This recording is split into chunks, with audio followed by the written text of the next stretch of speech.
ಕೋಲಾರ ನಗರದಲ್ಲಿ ಕರ್ನಾಟಕ ರಾಜ್ಯ ಸರ್ಕಾರಿ ಎಸ್ಸಿ/ಎಸ್ಟಿ ನೌಕರರ ಸಮನ್ವಯ ಸಮಿತಿಯ ಜಿಲ್ಲಾ ಶಾಖೆಯಿಂದ ನೂತನ ಪದಾಧಿಕಾರಿಗಳ ಪದಗ್ರಹಣ ಮತ್ತು ಪ್ರತಿಭಾವಂತ ವಿದ್ಯಾರ್ಥಿಗಳ ಸನ್ಮಾನ ಕಾರ್ಯಕ್ರಮ ಅದ್ದೂರಿಯಾಗಿ ನಡೆಯಿತು.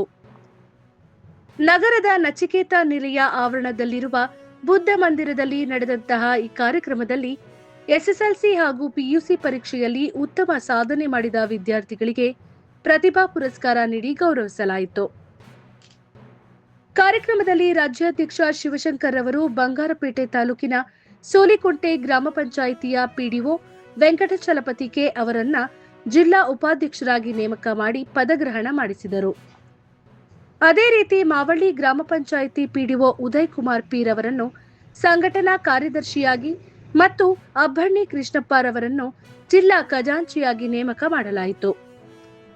ಈ ವೇಳೆ ಮಾತನಾಡಿದ ರಾಜ್ಯಾಧ್ಯಕ್ಷ ಶಿವಶಂಕರ್, ಸರ್ಕಾರಿ ನೌಕರರು ತಮ್ಮ ಕರ್ತವ್ಯದ ಜೊತೆಗೆ ಸಮಾಜಮುಖಿ ಚಟುವಟಿಕೆಗಳಲ್ಲಿಯೂ ಸಕ್ರಿಯವಾಗಿ ತೊಡಗಿಸಿಕೊಂಡು ಹಿಂದುಳಿದ ವರ್ಗಗಳ ಅಭಿವೃದ್ಧಿಗೆ ಕೈಜೋಡಿಸಬೇಕು ಎಂದು ಕರೆ ನೀಡಿದರು.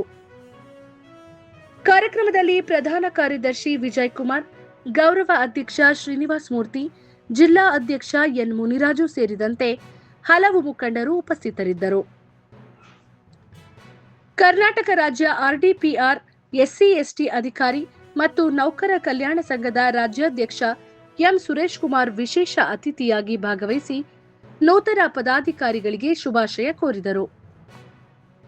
ರಾಜ್ಯ ಸಂಚಲನ ಸುನಿತಾ, ಜಿಲ್ಲಾ ಸಂಚಾಲಕ Ashwin Kumar, Magundi PDO CV Shankar, Kondarajanahalli PDO Ramakrishnappa ಹಾಗೂ ಹಲವು ಗಣ್ಯರು ಕಾರ್ಯಕ್ರಮದಲ್ಲಿ ಭಾಗಿಯಾಗಿ ಸಮಾರಂಭಕ್ಕೆ ಮೆರುಗು ತಂದರು.